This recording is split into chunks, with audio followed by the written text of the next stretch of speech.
Quarterback NFL rank. That's what ESPN.com is calling their latest top 100 players in the NFL list. The .com staff made it clear that this is not an MVP vote, and the directions were simple. Rate players based on greatness. So let's take a look at that list again. Skip. Tony Romo, number 31. You didn't have a vote, clearly. J.J. Watt, Aaron Rodgers, and Tom Brady rounding out the top 3. Nelly is with us all day. He's fired up. And guess who is back? Ryan Clark. Ryan, we need to get your take on this. Okay. Always. Is J.J. Watt the best player in the NFL currently? So is this like kind of almost like a Madden ranking, right? So it's not necessarily are you most valuable to a team. Positionally, it's about your dominance. Yeah, and it's how close are you to being the all-time greatest at your position. It's right. If we are taking how great are you at playing your position, because you have to remember the quarterback position is always inflated. It's always inflated. I don't think it's inflated. It's just inflated. Think about it. Think about it. When you talk about quarterbacks, no matter how good the team is, a quarterback his legacy is always tied to Super Bowls, because they feel like if that quarterback won a certain amount of Super Bowls, he had to be a huge factor in it. Whereas we talked about Tom Brady yesterday. The first 2, he managed those games. You know, Trent Dilfer has a Super Bowl win as well. Do you put him ahead of Dan Marino? So I think the quarterback position gets a lot of love and sometimes a lot of flack for that's undeserved. But you look at J.J. Watt.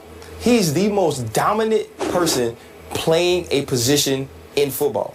You move him inside, guards can't block him. You move him outside, tackles and tight ends can't handle him. You can't double team him. You put him on offense, cats can't check him. You throw him passes, he catches touchdowns. You fumble the ball, magically he's the guy there to scoop it up and do a terrible dance at the end. Now, do I think where you kind of interview him and he does a little, he does a little bit to self-promote. But when you're that good, it doesn't matter. Yeah. He is the best positional player in football. I don't mind the showmanship. I mean, definitely, and I think he's a great player, and I definitely believe in everything that you just said as well. But that defense was ranked 16th. They were ranked 24th in passing. If this was any other sport, it ain't because of him. No, but no, I'm not saying that. But what I'm saying is, your impact is not causing wins. If your impact was causing wins, I see that, and I'm not. And you're absolutely right. Can it cause wins at that position?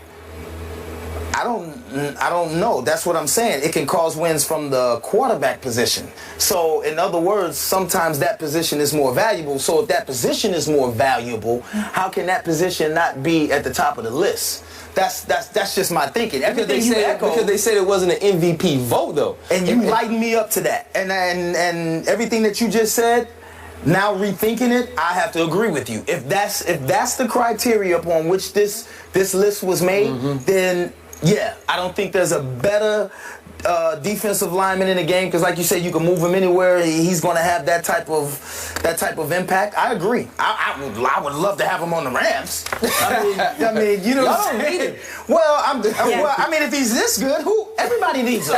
If he's the number 1, if he's this great, if he's a 98.8, they could use him on offense. Everybody needs him. Everybody needs him if he's number 1. He's catching touchdowns. He's doing everything. There's not a team in the league that he can't play for. Ryan Clark, I love you, but I am very disappointed in you. I'm shocked at your take on this one. I truly anticipated you would go our way on this, because our way is that his team that he stars for as a guy who's on his way to becoming the greatest defensive, whichever you want to call him, a tackler and end ever at his position. Right. That team is 11-21 over the last 2 years. And you say the quarterback position is inflated in its value. So you can argue back to me, well, they've had Matt Schaub, you can discount the quarterback. And I'm saying back to your argument, quarterback doesn't really matter, because he is on his way, to quote this poll, one of the voters is saying, on his way to becoming the greatest ever at his position. And the score. I am in 100% agree. Okay. The score. He's a 99. I'm rounding up just a tad here. The highest score of all time is 100. J.J. Watt, after 4 NFL seasons, is at a 99. And I'm just going to throw out a few names at you because I just watch on my couch on Sunday. Okay.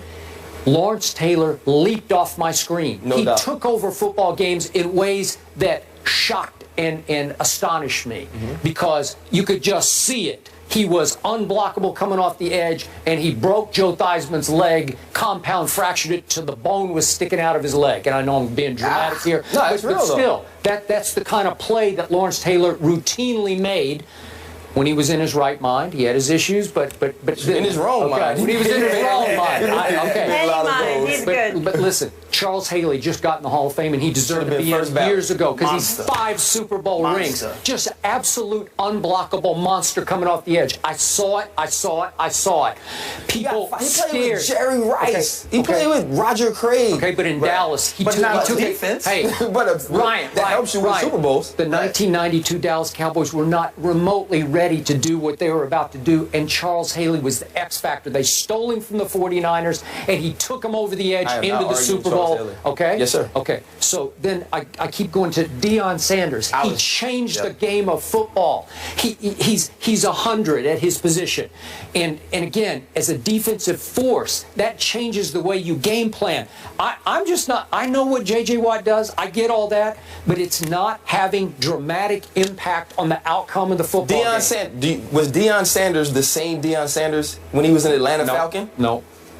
He was a younger player, though. He's more of a returner than a corner. But he locked down sides there. The reason the San Francisco 49ers and the reason the Dallas Cowboys got him later on in his career was because of what he was able to do in Atlanta. It wasn't because he put wins in the stat column. It was because he locked down people, and they understood that if we get him on our team, now he doesn't have to stick Jerry Rice, or now he's not on Michael Irvin, or to actually switch teams from San Francisco to Dallas. I get it. My other thing is this, though. J.J. Watt, for perspective, a good friend of mine is the cornerbacks coach at the Green Bay Packers. He calls me when Julius Peppers gets there. They're just talking about what J.J. Watt's been doing, and they were just saying, man, this is just unbelievable. Like, I don't know how he's doing this. And he said, if everything I see about J.J. Watt is what it is, then he's the best I've ever seen do it.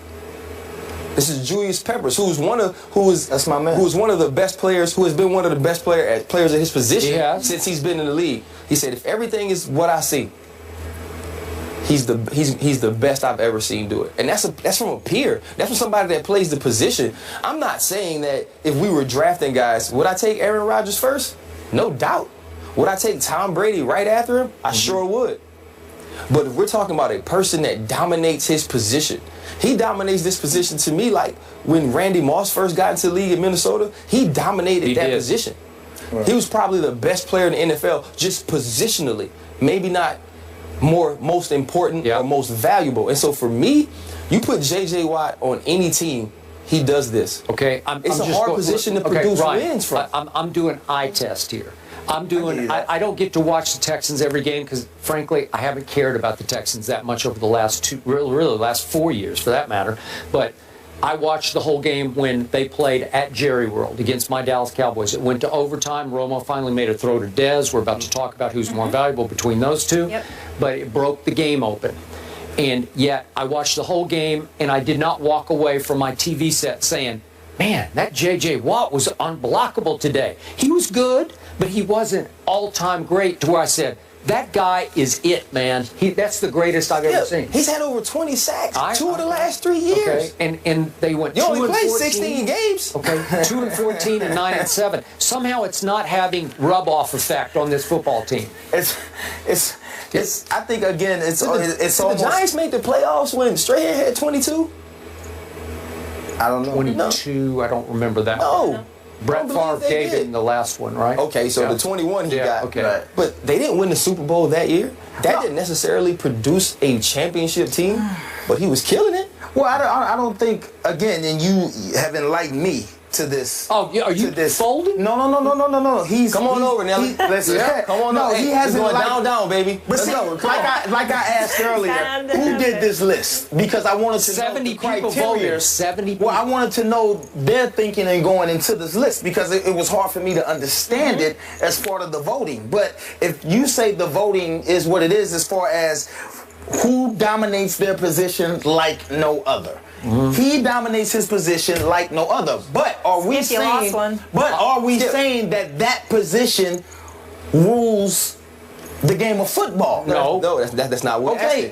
Well, that's more. Although you do say, I have one. It has now gotten hot in here. Because, It has now